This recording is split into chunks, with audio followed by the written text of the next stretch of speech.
This is Fortress on a Hill with Henry, Danny, Kagan, Jovanni, Shiloh, Anisha, and Mike. Welcome, everyone, to Fortress on a Hill, a podcast about U.S. foreign policy, anti-skepticism, and the American way of war. I'm Jovanni. Thank you for joining us today. On the morning of January 3rd, at approximately 3 a.m. Caracas time, U.S. President Donald Trump ordered an unprovoked military attack on Venezuela and the kidnapping of its president, Nicolás Maduro. The surprise assault involved over 100 aircraft, drones, and helicopters. Military barracks, bases, power stations, medical centers, and educational and research institutions, along with civilian homes, were bombed. This carefully coordinated attack killed at least 100 people and created the necessary cover for American Special Operations Forces to enter the presidential residence. They abducted Maduro and his wife, Celia Flores, boarded them onto a plane bound for New York, where they were paraded through the streets like trophies from the Roman era. Maduro is now set to be tried in a U.S. domestic court on frivolous charges, a blatant breach for his diplomatic immunity. The primary accusations against him, the claim that he was a leader of a fictitious narco-terrorist organization named Carteles de los Soles, which was used to justify the operation, has since been walked back. He was taken from a country outside of U.S. jurisdiction and for what can only be described as a show trial. This act of geopolitical shock and awe, intended for international and domestic consumption, promotes a stone road doctrine, the idea that the Western Hemisphere and all of its resources are exclusively for American exploitation. The entire operation violates international law, established norms, the Geneva Conventions, and the U.S. constitutional law. In a recent interview with the New York Times, Trump stated that he does not need international law, but only his own morality. Much as close ally as Israel has often used fabricated narratives to justify lawless military actions, this and prior administrations have embraced fact-free pretexts, a trend that has led to what I call the Israelization of American foreign policy. The following day, members of Trump's administration, like J.D. Vance, Steve Miller, Keith Hegseth, and Marco Rubio, boasted of their accomplishment, taking the page straight from the playbook of gangsters like Al Capone and John Gotti. They seized the opportunity to issue threats to other countries, including Colombia, Cuba, Mexico, and NATO member Denmark, putting them on notice that they will be next. As the global climate spirals into lawlessness and impunity, from genocide to the habitual bombing of nations around the world to the kidnapping of a sitting president, one must ask, what will be next in these times of barbarism? But what really happened on January 3rd? What led to this moment? And where do we go from here? We discuss all this with our guest, William Camacaro. William is a Venezuelan-American activist and national co-coordinator of Alliance for Global Justice. He holds Masters in Fine Arts and Masters in Latin American Literature from the City University of New York. A co-founder of the Bolivarian Circle of New York, Alberto Lovera, and former senior analyst for Council on Hemispheric Affairs. He has published in outlets like Monthly Review and Counterpunch. He organizes delegations to Latin America and leads advocacy for social justice, Puerto Rican independence, political prisoners, and progressive movements in the Americas. William, we're honored to have you here. Welcome to the show. Yeah, thank you very much, Giovanni, for having me here, for inviting me to talk about what's happening in Venezuela. I really want to mention something that it is very important for people to remind. This is a deja vu. I was more than 20 years in New York. I have been living here more than 30. And I was in New York City when President Chavez was kidnapped. And President Chavez was kidnapped. I remember that was in 2002, that we were desperate trying to figure out what to do, how to help, and how to support the Venezuelan people. And for me, it's completely ironic and also speak very loudly about the fact that the fire never rests. Because 20 years later, I'm here talking to you about President Maduro that has been kidnapped by United States. Something that is completely a violation of the international law, the Geneva Conventions, that also is a threat to the entire peace in the region. President Trump represents a threat not only to Venezuela, but also to Mexico. He has been attacking Mexico. He has been attacking Colombia, Cuba. He has been attacking Canada. He wants to add Canada to the Union of United States.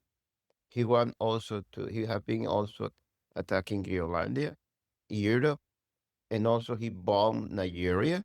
So he have a record also Iran. He bombed Iran. So he have a record in just in less than a year that he have been in office. He have been already bombed 7 countries. So it's a huge threat, not only for the entire global south, but for the peace in the planet, but also it's a huge threat for the American people because we can see what's going on right now in United States with the immigrants and with basically any citizen in United States that can be killed by ICE, and they can come to the mainstream media just to say that to justify what happened. That what happened right now in Minneapolis is basically speak very loudly about what's going on in this country. This woman that was killed in Minneapolis was in front of his house. He was leaving. He was trying to go to, but she was leaving, and when she was killed, she was a single mother, young, I think 37 years old woman, still very productive, very young woman, and was killed in unjustified ways. And that the person in charge of the Homeland Security justified her killer. Speak very loudly to us about what kind of people are running this country. Indeed. William, so you mentioned Chavez. So I was a soldier. I was stationed in Fort Benning, Georgia, at Winston, Western Hemisphere Institute for Security and Cooperation, what used to be known as the School of the Americas. I was there when President Chavez was briefly overthrown in 2002. We had Venezuelans working with us then. And I remember the reaction was led by military factions in Venezuela, right-wing politicians and business elites. But he was restored within 48 hours, right? As the mass population mobilized into the streets, and a faction of the military broke off and pretty much rescued Chavez from where he was being held and brought him back to power. An interesting movie on it, a documentary called "This Revolution Will Not Be Televised." We talked about those days. Yes, excellent documentary. I recommend people to see it. I said, I remember the reaction of the soldiers there. Back then, they were split too. Venezuela has these two distinct military outfits. One is the Venezuelan Army, the other one is the Venezuelan National Guard. There was split between them. But the situation today feels differently than back then. Can you walk us through what happened on January 3rd? Yeah, basically, there was some big trial. Probably we don't think that that big trial is coming from the closer people to President Maduro. We think that maybe it's some people that knew his agenda, that President Maduro was before he inside of his house. And that's why it was very easy because they were waiting for him. He was in a meeting with some Chinese representative, and when he was getting back home, he was captured before he was able to get inside his house. More than, I would say, in the operation, all the security personnel were killed. I will say also they certain areas of Caracas, for example, they have huge deposit of food and medicine, very humanitarian. They also, the Venezuelan Institute of Science, they have medical center close to one of those areas where the food was deposited. They some damages, but the reality is that the army is almost intact. That means that probably some key figures there were implicated. But also, we believe that this is a victory for the Donald Trump administration, but it's completely pyrrhic because the Bolivarian Revolution is standing there. And Delcy Rodriguez is the interim president of the Bolivarian Republic.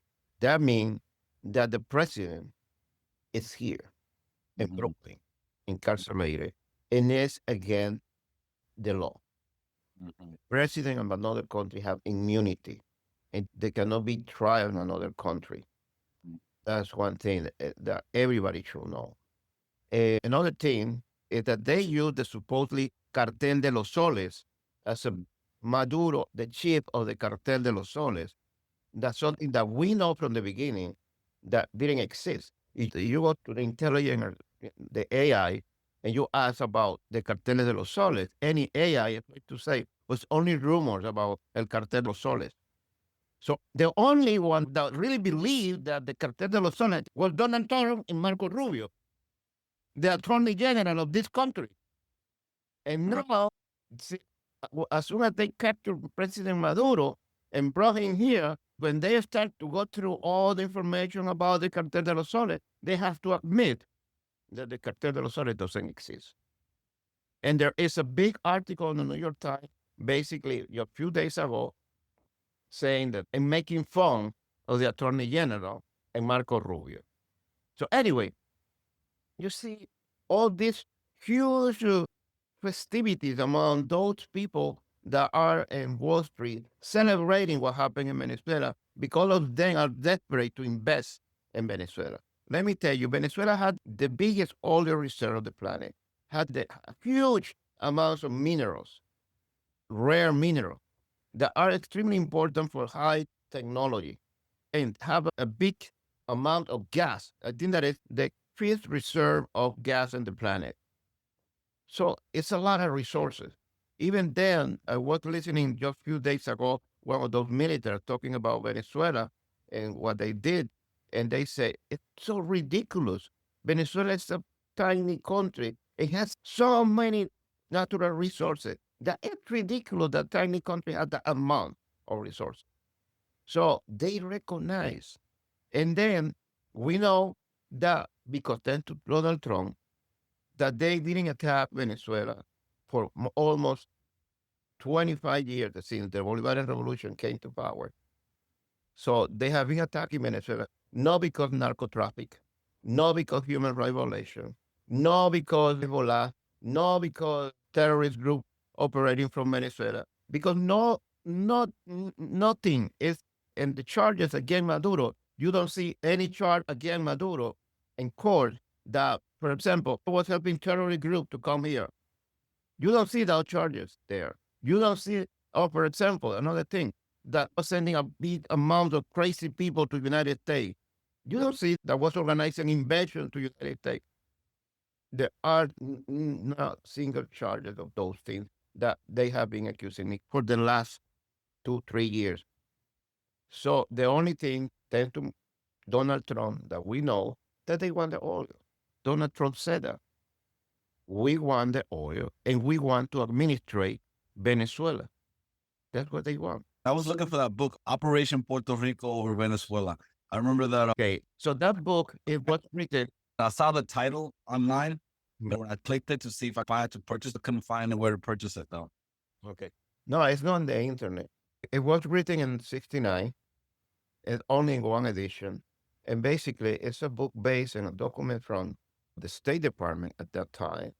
And what they wanted to do with Venezuela is some kind of associated state where United States were able to administrate all the natural resources of Venezuela. What Donald Trump is now proposing is that whole idea of the empire to take over Venezuela and to administrate Venezuela as they did with Puerto Rico.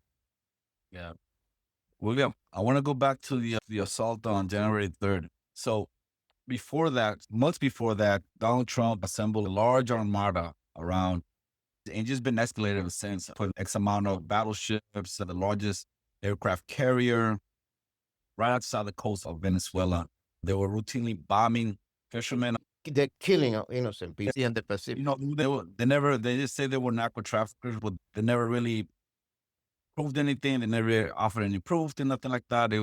And the people they were killing not only Venezuelans, but they were killing Trinidadians, Colombians. Yeah. They also killed somebody off the coast of Mexico, if I'm not mistaken, a speedboat as well. It was just escalating after that. Then they moved into piracy, into pretty much just straight up taking Venezuelan ships with oil ships and they just pirated, just confiscating them in high sea.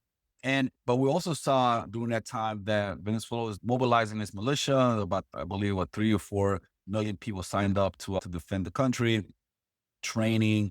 We saw the Russian weaponry and everything.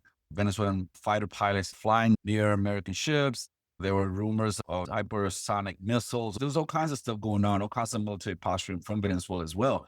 But when the 3rd of January happened, there was no reaction from the military against these attacks. Do you have any insights of why the Venezuelan forces didn't respond to the attacks? What I understand is that the entire civilian system of the Venezuelan space from the Venezuelan side was shut down. That's why the helicopters were able to fly very low and do what they did. But the other thing I understand is that they were there to go out very quickly from Venezuela. They were trying to make a lot of damages, but they were trying desperately to go out of this Venezuelan space, because when Trump asked to Marco Rubio, why you didn't take Diosdado Cabello? He said, oh, we're extremely risky. We were putting our forces in extreme risk there, and we needed to get them out as soon as possible. They knew that at some point, the entire system could get back and they will be exposed.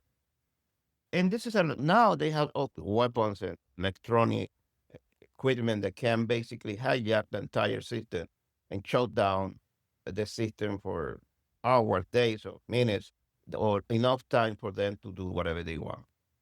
So we know that also a very special satellite of United States was over Venezuela. I think that it's called the Eyes of God, el Ojo de Dios, something like that, that was over Venezuela at that moment. And it's a kind of satellite that interface in communication, and also is for the electronic warfare. But this is the thing, as I mentioned, this is a Pyrrhic victory, because Donald Trump have a hot potato right now on his, another one of the many that he have already. And basically, he is yelling openly to the world, oh, we will be administrating the entire resources of Venezuela. If that's not the case, and the months start to go, and the Bolivarian Revolution maintain his position, and it's there, that I think that's what's going to happen, he's going to start to get a lot of criticism. In fact, the investors were celebrating in the beginning and desperate to go to Venezuela. But now, most of them are very quiet and not talking too much, because they know that the entire state infrastructure is there. They have not been able to change anything. Yes, they kidnapped the president, but the entire infrastructure is there. So I think that the next coming months are going to be very intense between Venezuela and the United States. I think that not only that this is an issue that it's raising a lot of questions for all Latin American countries. And I think that everybody had to assume a very critical position against United States intervention, because what Trump has been saying is that he wants to basically control the entire hemisphere, right, for the interest of the USA corporation. I have to mention this because some American people, they believe that's good for them. No, people don't get any benefits when corporate get benefits. We want to know how many people in this country have been benefited because the free trade agreement. No one. Because they took all the car industry from Detroit, and now Detroit is a growth city. All those big corporations went to Mexico, went to China, went to other parts of the world to basically pay nothing to the workers. And then the workers in Detroit, they don't have those jobs. They probably are living on Social Security or pensions or whatever, but they don't have very good salary. They don't pay taxes. Also, they make the economy weak, because when you don't have a good job, you don't pay enough taxes. So it's something very dangerous what's happening. And also, obviously, this is a consequence of the fact that United States is not anymore a superpower. They want to maintain the global hegemony and compete with China and Russia. But the reality is that at this point, the biggest economy of the planet is China. And there are so many other economies like Russia, India, South Africa that are emerging and competing in the international arena with United States in a country where these people in power have not been investing any money in the economy. They have been investing only in war. Since the Soviet Union collapsed, after the Soviet Union collapsed, United States started its decadence because they have been putting more money in war than in own people in own country. You can see this country is big. This is a huge country. We don't have one single bullet train. China have huge amounts, but United States have one. And the entire infrastructure of the country is completely deteriorated. They have not been putting money here. Right. They've been focusing on, like you said, on war and on tax cuts to the wealthy. Yeah, exactly. So also going back to Jared, you mentioned earlier about internal betrayal. Right after the attack, there were rumors spread that Maduro was sold out, that he was handed over. That was the first narrative that was given. It was a bloodless operation. Maduro was just handed over. The American forces just walked in and just took them. We know that's not true. Over 100 Venezuelans are not living today. 32 Cubans. There and 32 Cubans within those. And so the intrigue was the palace coup. Then it moved to, and we know this is part of the long psychological warfare, counter warfare that's part of the American military arsenal. We saw how they destroyed the Black Panthers, the Grenada, how they destabilized Bolivia recently. But one of the rumors was pointing the finger at Vice President Delcy Rodriguez. Who is Delcy Rodriguez? Is there any validity to her involvement in giving up Maduro, like the narrative was saying? Yes, I know that there are a lot of rumors about Delcy Rodriguez being a traitor, something like that. One of the narratives that was. Let me tell you this. I don't think that the vice president is working with the security of the president. Basically, that's one thing. The other thing is Delcy Rodriguez's father was in the guerrilla movement in the 60s. He was incarcerated and killed, tortured in prison. So she has been a leftist person her entire life. The same thing Jorge Rodriguez. So they're coming from the left. And that's why they were there. So I think that rumor basically is coming from this pathological liar in the White House because he's insinuating constantly, we are collaborating with Delcy Rodriguez. Oh, she will be helping us. She will make the transition smooth. So we cannot believe anything that Trump said. Remember this, especially for the American people. He said that he will not cut Social Security. And he got 800 million from the Social Security for his richest people, pedophile friends. So if people are not watching all his lies, he's a pathological liar. And he is trying to impose a narrative saying indirectly that the vice president of Venezuela betrayed Maduro. So it's some kind of rumor coming from the State Department, basically. I mean, we saw this tons of time to try to destroy movements and organizations from within. We saw that with Operation Peter Pan in Cuba back in the... Yeah. I think that this is the moment to maintain the revolutionary forces united and to make a strong united front against the USA intervention in Venezuela. Should be our main focus. Request Maduro liberation, the first lady of Venezuela to be free, and defend Delcy Rodriguez at this critical moment. I agree, exactly. Indeed. Let's go back to how this all been started. This thing just didn't start all overnight. And the target is not Maduro. The target is Chavismo as a whole, right? Like you said earlier, Chavismo has been in power. And Chavismo is a popular mobilization of people. They've been in power since 1999, I believe. 1998, yeah. Yeah, and then been attacked ever since. Can you explain what Chavismo is to the audience and why so much hostility towards it and this transformational ideology movement of Venezuelan society? Okay, first of all, I came to United States after the Caracazo in Venezuela. Caracazo in Venezuela was basically a huge social explosion in Venezuela during the last government of Carlos Andres Perez. The Carlos Andres Perez was a right-wing president in Venezuela that was very close to George Bush, Sr. And he basically imposed International Monetary Fund packet to the entire country.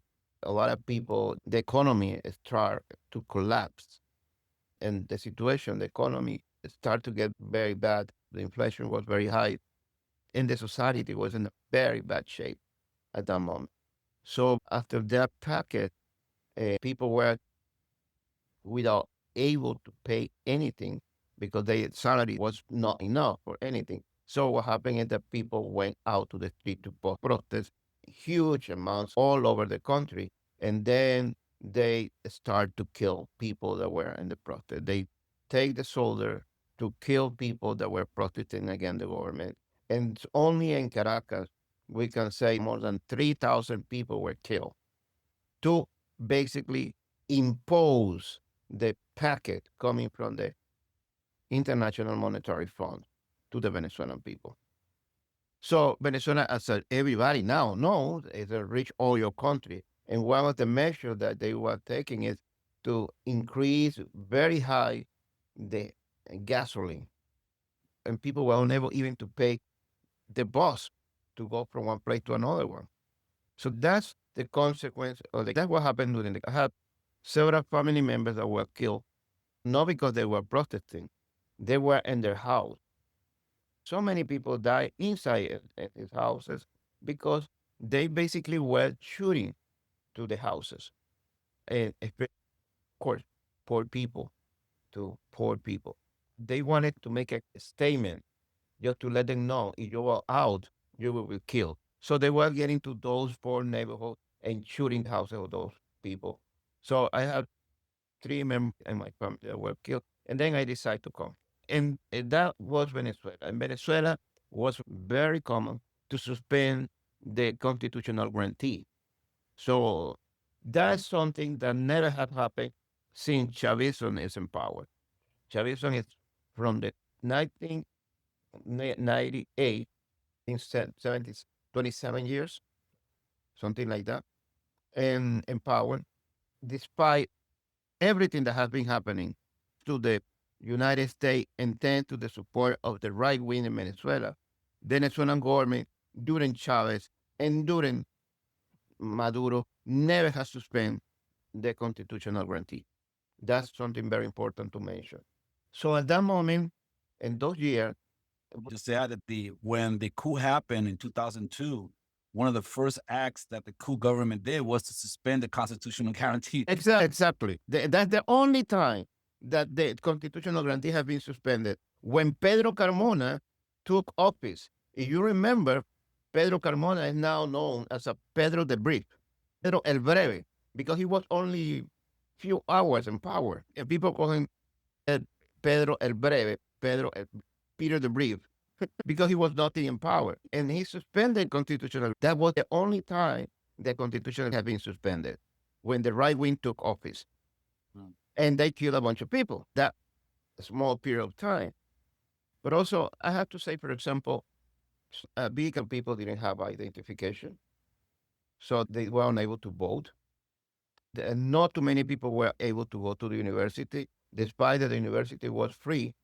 Not too many people were able to get to the university because there's some standard that make for people impossible to go through the system and be able to get inside one of the universities of the country.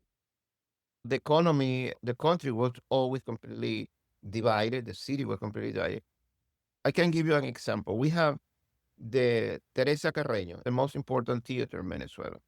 I remember when I was living in Venezuela and a student in the university, I was able to see that in the theater that is almost very close to downtown Caracas, is that you were able to see only very middle class, upper class people. That because at that moment, it still is one of the most sophisticated theater in South America. It's very modern. And the only way to access to that theater was coming from the richest places. It still is like that when you were coming from the richest places of the city. If you were coming from the poor areas, you have to go around, go to the other side to be able to get inside of the theater. So there was a real division of the society. When Chavez came to power for the first time, people from the poor neighborhood were able to go to they have access to places that never had before. And then President Chavez paid a social debt to the entire Venezuelan population. That was a huge amount of resources that the state spent to pay all the salary the state didn't pay for decades, to pay the retirement to a bunch of people that they didn't get any money from their retirement, to pay all the social debt that they had with Venezuelan people at that moment. So that was something very important that Chavez did in the population. Also, and he initiated a big amount of social program to educate people and to open the university for everybody that wanted to go to university, to anyone that wanted to do any course or anything in the university. So the university opened the doors to the entire population. So it was a huge change. Also, the investment, for example, something that Chavez did was to create the feeding houses. So people were stressed, and some places people didn't eat enough. So he opened a feeding house, and more than almost 1 million people were eating free those feeding houses daily in the entire country. That's a huge amount of people eating free. Years ago, I took a monthly review group. We ate. Everybody was surprised to see the food, to see how everything worked. So those houses still are operating, but not at the level that we're operating was alive. So there were so many changes, so many programs. Then remember, the Cuban doctors arrived and they created a program called Barrio Adentro. It basically offer free medical attention to people in the neighborhood. So all those programs were created during administration. And, and the attention to those that were in real need was something very important. It has been something very important during administration and during this administration with President Maduro. Despite all the attack that more than 1,000 economy sanctions against the Venezuelan people. Indeed. And those sanctions, and by the way, just to add to what you were saying, during Chavez's government, the right wing didn't recognize his government either. And the Americans also had tensions with the Americans. But Chavez reduced poverty by, I believe, like 50% and extreme poverty by 75% and eradicated illiteracy as well. Yes.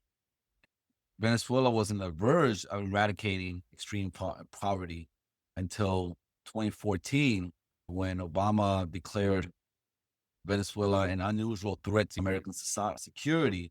And then Saudis started flooding the oil market with oil, and the United States started slapping sanctions on Venezuela after that. That's when pretty much the economy started contracting, particularly when Trump came into power with these maximum coercive measures that pretty much blocked any type of economic activity in the global market for Venezuela. And then on top of that, they blamed the Venezuelan government for the contraction, saying that it was mismanagement, there was corruption and stuff like that. And to this day, they called the problem and they blamed the other one. Exactly. We just talked about it. I just want two different things, because one of the things that Trump mentioned is that Venezuela stole our oil. This is our oil. So American oil happens to be under Venezuelan soil, which I don't understand. But come on, the American oil was on the ground of the former Mexican. All right. Exactly. You got a point. And there's a lot of parallels to that as well. You know, Texas has a lot of oil. What's that oil? Exactly. Explain the nationalization of oil, because it wasn't Chavez who nationalized the oil industry. Let me tell you this. The nationalization of the oil industry was a joke. Why was a joke? Because Venezuela in the 70s, when and the first government of Carlos Andrés Perez was in a very good shape, economically talking. The dollar was I think that from one bolivar was $4. also the economy was in a very good shape. Venezuela have a huge amount of money in reserve.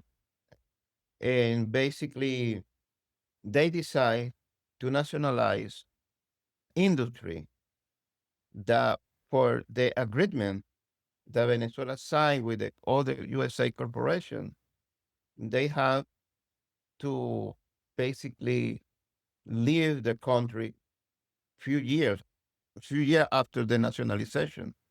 So what happened is that Venezuela paid for for that nationalization, a huge amount of money to the USA corporation when Venezuela had just to wait for 2 years and that's it.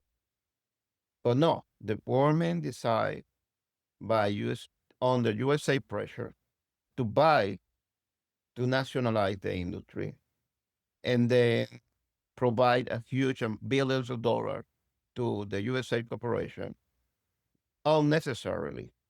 And basically that caused one of the president of the state of the Venezuelan government.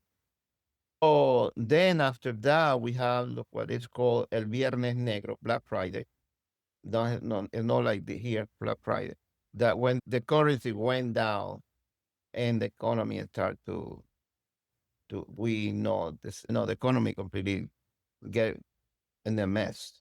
So that was during Carlos Andrés Pérez. Then we have another moment when President Chavez, and basically President Chavez implements several rules, clear rules, and where Venezuela was basically the one and that has, because it's Venezuelan soil, to have the majority of the action or every investment in the country around natural resources. People should know that Simon Bolivar, by decree, passed a law when the country was founded by Simon Bolivar, basically, that said that everything that is on Venezuelan ground belongs to the Venezuelan people. So what the crazy guy in the White House is saying is against Simon Bolivar. Absolutely. Let's talk about these elections. One of the things that the narratives against Nicolás Maduro, that he's an illegitimate president, that he stole the election, right? So Maduro has been in power, was first elected in 2013, I believe. Yeah. He's been through 13 presidential elections and 2 national referendums. The Venezuela Constitution has a thing in that a president goes into recall elections like half mid through their mandate, right? And so he has 2 national referendums, those recall elections. And he's won them all. He's won them all, and they've all been under Venezuela constitutional framework and observed by international delegations. Every single elections that has participated has been observed by international election monitors who have certified and validated these elections, including a former Spanish president that he was one of these delegations to monitor. Yes. Yet the Venezuelan opposition routinely claims fraud in every election, and the U.S. and Europe refuse to recognize the results. Given this consistent pattern, and the fact that U.S. elections never get monitored by anyone, why do you think these actors reject Venezuela's electoral outcomes? And can you briefly explain how the Yeah. elections actually operate? How are they organized? And Let me say something. First of all, United States, we know, I think that everybody should be clear that United States have been trying to remove or to overthrow the Venezuelan government from over 20 years. They have been working very hard in that direction. So they have not recognized Maduro as a president. And the excuse that they provide is that Maduro robbed the election because supposedly Maria Corina Machado, they won the election. Let's say that yes, that Maria Corina Machado won the election by 70% of the vote, as President Trump said, and Marco Rubio said at the moment. The reality is that now, when the journalist asking if he is going to appoint Maria Corina Machado as a president, he said, no, she cannot control the country. She's not very popular. But she won, according to you, the election with more than 70% of the vote. And she cannot control the country. She cannot run the country. That's one thing. So obviously, everything has been fake. You can see everybody out there that are watching this video. You can see in the Venezuelan TV on any Venezuelan sources, hundreds of thousands of people on the street. How it's possible that a very unpopular and dictatorship and autocratic government have a big amount, thousands of people in the street protesting and requesting the United States to send him back to Venezuela? That's not possible. If it's so unpopular, why so many people are on the street? So that's one thing that everybody should know. I think that everything is propaganda at del cartel. There was a sign yesterday in a big protest in Caracas that said, de los soles is like the law of your boyfriend doesn't exist anymore. So that is, this never have existed. It's a fantasy that was created to justify what's happening now. It's a fantasy that Maduro robbed the election. It's a fantasy that Maria Corina Machado is popular in Venezuela. Why not popular? Because Corina Machado support Trump when he got more than 252 people and putting in the SECOP in El Salvador. She was applauding Donald Trump and she was saying, yes, they are criminals. That's what she said. So she also was okay. And You're talking about the Venezuelan migrants that were being rounded up. Yeah. But the Venezuelan migrants in the United States were sent to the SECOP in El Salvador. Basically, she celebrated that and she said she was supporting Trump about it. When Trump removed the protection for the immigrants, TPS, the temporary protection. exactly. She said that Trump was right because there were much of criminal and Venezuelan criminal here. So she has been supporting all the narrative that Donald Trump has been using against the Venezuelan immigrants in the United States. Of course, she is completely unpopular in Venezuela. No one likes. She also participated in the 2002 coup. Yeah, she participated in the 2000 coup. She also has been calling for USA intervention in Venezuela. And she also has been sending letters to Netanyahu, requesting Netanyahu to help her and to invade militarily Venezuela. There are letters from Maria Corina Machado requesting Netanyahu to send militaries to Venezuela to withdraw Nicolás Maduro. So it's completely unpopular now, and especially right now, because this kidnapping of the president has unified the revolutionary forces behind the Bolivarian Revolution, behind Delcy Rodriguez, in support of Nicolás Maduro, and also have been also unifying the entire region against the Monroe Doctrine and against the USA intervention in the continent. This is something that is going to generate a lot of problems for the United States in the near future. And if that's why I'm telling you that it's a very Pyrrhic victory. They will not be able to, the consequence of what this administration did in Venezuela, they will see it in the medium and long term because people are feeling just a few days ago, Petro bought a huge amount of weapons to South Korea. Well, say that again. What was that? Gustavo Petro from Colombia, just a few days ago, decided to buy a bunch of weapons from South Korea. And people are trying to establish relations with North Korea, with other countries that really have issues and have weapons. So he bought weapons from South Korea. But he also said that they will establish relations with North Korea. So never before United States have been isolated as of now. Right. Thanks to this administration. What's interesting is that we saw right-wing backlash in Latin America. We saw Bolivia, Ecuador, Chile, Argentina, Peru, and all of them are pretty much Dominican Republic, where I'm from, and all of them are 100% backing Donald Trump. I know you've seen that image of where it shows the right-wing governments versus the resistant governments. They have this image of Hitler. I don't know if you've seen that image before, right? And they're gun-ho about the kidnapping of President Maduro. But what's interesting is that American real allies, the states as well, I'm talking about the European vassal states of the United States, the people that the United States can count on, their government has been opposed to what happened. Most of the governments rejected the huge breach of international law of abducting a sitting president. I see the contradiction here. Yeah, just want to make that point out. Yeah, no, this is crazy what's going on and something that unrealistic.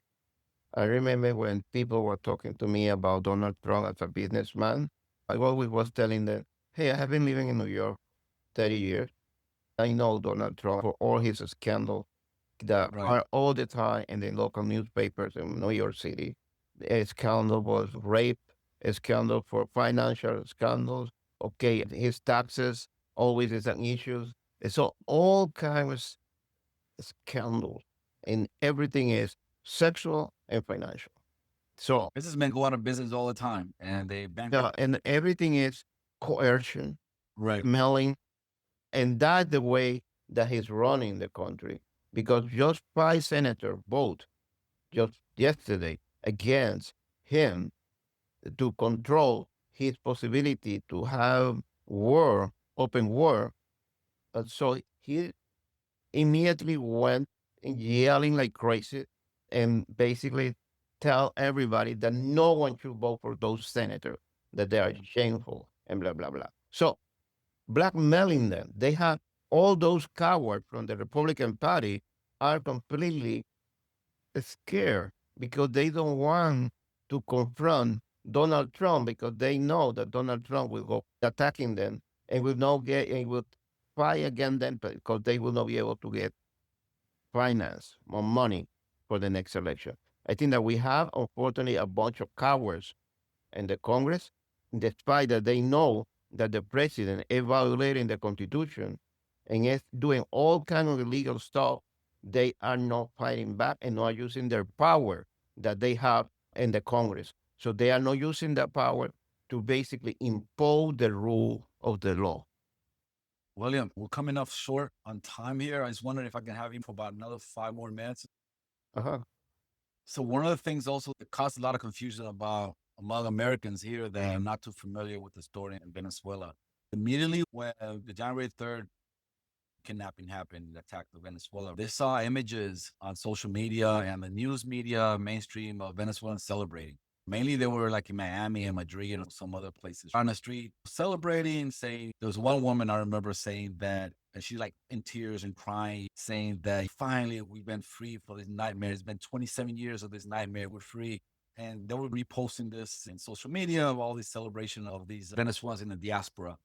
And I just wanted to real quick tell us what is this? Who are these people? One, and what is this symbiotic relationship that they have with the Cubans of South Miami? And why? And these politicians like Rubio and Maria Salazar, why are they so obsessed with Cuba, with Venezuela, and Spanish language media like Univision's journalist Jorge Ramos? What's this relationship between these three things that they're so obsessed and crafting this narrative against Venezuela? Okay. And the South Miami Cubans and these American Cuban politicians like Rubio and Maria Salazar and their obsession with Venezuela.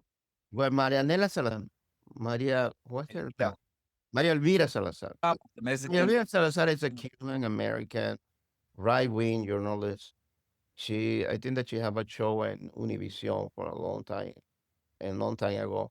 She is basically in direct connection with all those Cubans in Miami, with the mafia in Miami. And she basically doesn't have anything to say. Everything that she said is completely upside down and connected with the mafia in Miami. I believe that what happened in Miami is unfortunate because the writer in Miami, his name was Luis Ortega. Luis Ortega was a Cuban writer that used to publish on a Spanish newspaper in New York City. And he used to say, how is possible that I have to my articles in New York and I cannot publish my articles in Miami or Florida because those Cubans, they are not allowing me to publish my article here. I have to, because I have a different view of what's going on in Cuba. So that's the kind of mentality. They are sectarian, irresponsible, and they are completely crazy. So this guy was it was a very good. And before he died, the Cuba government gave him the Premio de las Américas, de las Americas prize he won just maybe 2, 3 years before he died. The Venezuelan people when the Venezuelan Revolution took office, we realized, I think the people in Venezuela realized that we have racism and we have classism. So Right. most of those people that are celebrating, most of those people are coming from middle class communities and maybe some upper class. Most of them are white, seem to be white. And basically, that's the kind of people that start to attack President Chavez.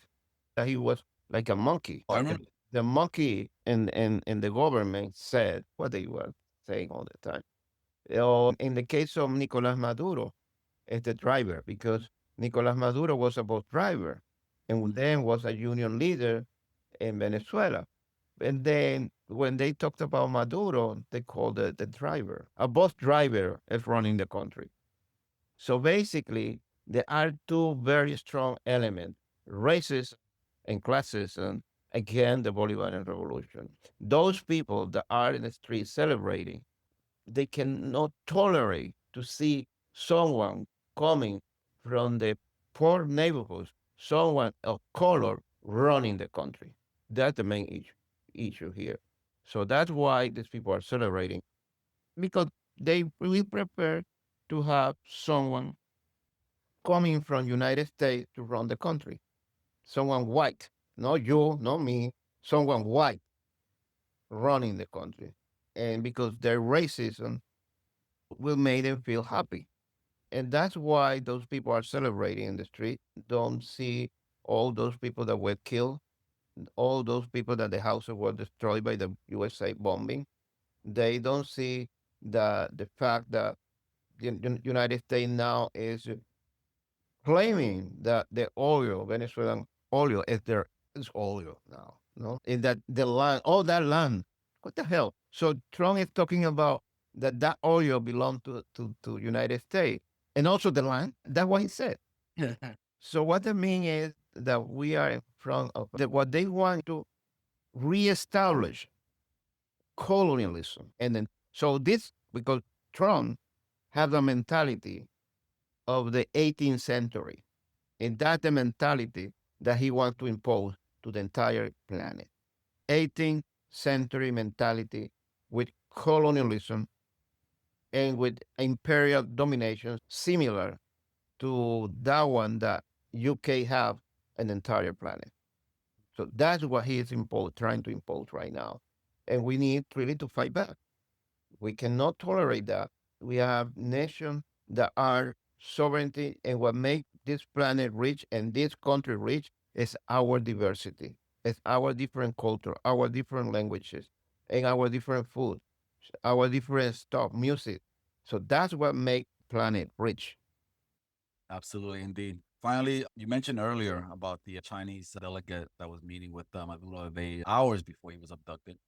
Just day before the attacks on Venezuela, Israeli Prime Minister, the ICC indicted war criminal, I have to mention here, Benjamin Netanyahu, was hosted at the White House. He spent his Christmas holidays here at the White House, and almost on cue with the attacks on Venezuela, the color revolution style protests erupted in Iran, a key ally of Venezuela also. Yeah. And also I want to point out the coincidence that Qasem Soleimani, the Iranian general, was also murdered on January the 3rd in 2020 by the first Trump administration. And Maria Corina Machado, weeks before the attack on Venezuela, was talking about Venezuelan government collaborating with Hamas, Hezbollah, Iran. Do you see any connection between Israeli Zionism with American imperialism and Venezuela and in the larger geopolitical context? The murder of the Israel state, Netanyahu, the genocide guy, basically he said that he wants to invest. He wants businessmen from Israel to invest in Venezuela. He said that maybe a month ago. Or definitely the behind everything that's going on, the Zionists is involved. He came here, and the next day after he came, the State Department passed some sanctions against Venezuela and Iran. The second day, he was in a TV show in an interview, and Netanyahu was on a TV show, and he said that Venezuela, the United States, Donald Trump had to do something very aggressively against Venezuela because the Venezuela is have a bunch, it's collaborating with Hezbollah, Hamas, and all those guerrilla uh, people, terrorist people, are coming to United States, infiltrating United States. That's why he said the second day. And then he left, and then we have the kidnap of the Venezuelan president.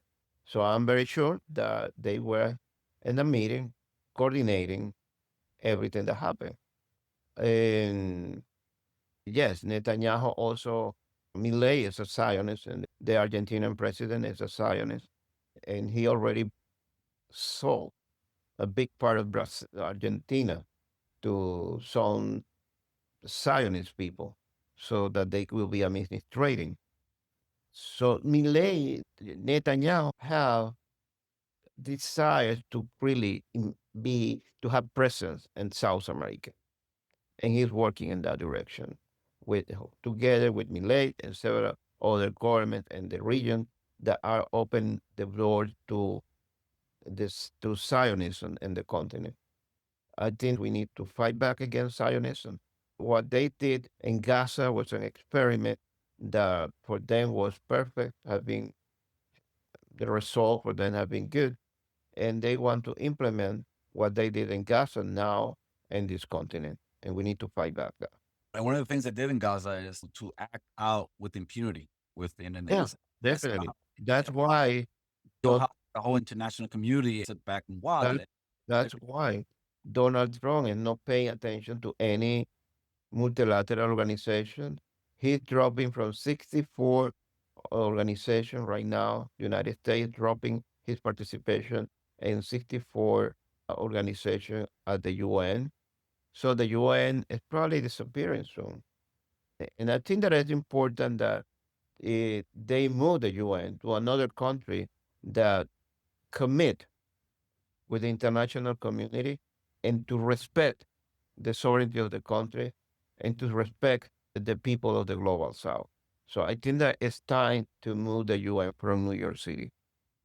Yeah, I just want to absolutely. For those who don't know, that's what UN is at, is in New York City, and pretty much the UN it's a subject to actually an instrument It's a domination instrument. of American-led Western imperialism. They use it when it suits their purpose, and then ignore it when it doesn't, when it becomes inconvenient. Oh, I think that we need to do this following at the UN. Father Miguel Descoto, that was a priest and was also the president of the General Assembly of the UN, and he was also member of the government of Daniel Ortega in Nicaragua. Father Miguel was the minister, the foreign minister of Nicaragua during the wartime. So Father Miguel Descoto, when he was at the UN, he said several times that the UN has to be reformed and that all the critical decisions have to be decided on the General Assembly and not in the Security Council. The General Assembly should decide the global issues that affect the entire planet.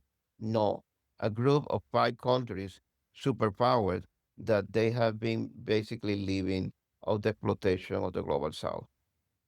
Indeed. Over 100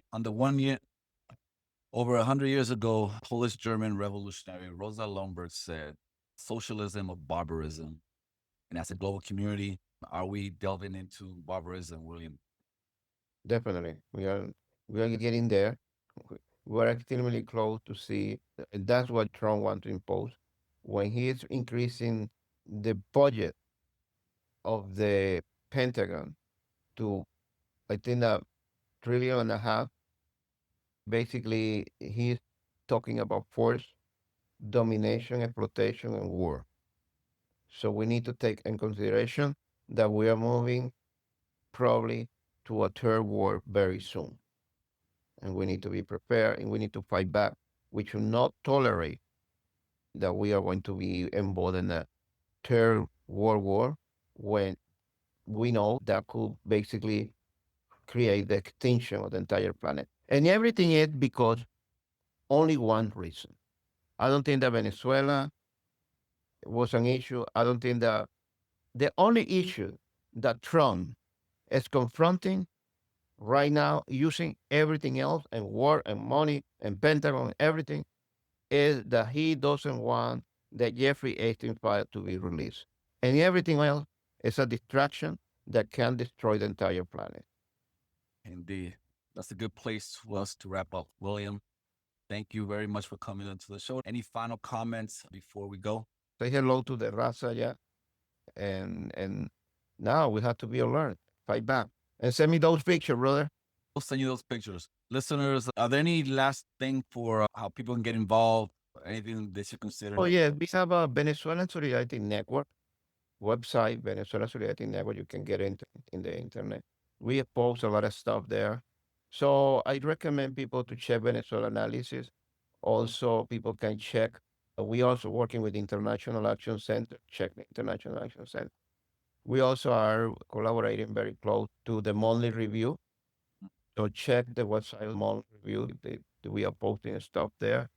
And also, if you read Spanish, because a lot of people there speak Spanish, so you can read basically, there are several websites in Venezuela. Ciudad Caracas, it's a very good website in Spanish that you could get very inside information of what's going on in Venezuela. Also, another website in Spanish that you should check, Venezuela News. It's a very important Venezuela News. Venezuela Rayita News, and you will get very good news and insight of what's going on there. Oh, and the last one, sorry. Últimas Noticias. It's a newspaper. All right, everyone.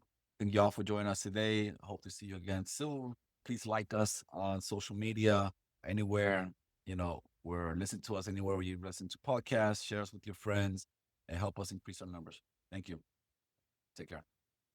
Money is tight these days for everyone. Penny pinching to make it through the month often doesn't give people the funds to contribute to a creator they support. So we consider it the highest honor that folks help us fund the podcast in any dollar amount they're able. Patreons is the main place to do that. In addition, any support we receive makes sure we can continue to provide our main episodes free for everyone. And for supporters who can donate $10 a month or more, they will be listed right here as an honorary producer, like these fine folks. Fahim's Everyone Dream, Eric Phillips, Paul Appel, Julie Dupree, Thomas Benson, Janet Hansen, Ren Jacob, and Helgeberg. However, if Patreon isn't your style, you can contribute directly through PayPal at paypal.me/Fortress on a Hill. Or please check out our store on Spreadshirt for some great Fortress merch. We're on Twitter and Facebook.com/Fortress on a Hill. You can find our full collection of episodes at www.fortressonahill.com. Skepticism is one's best armor. Never forget it. We'll see you next time.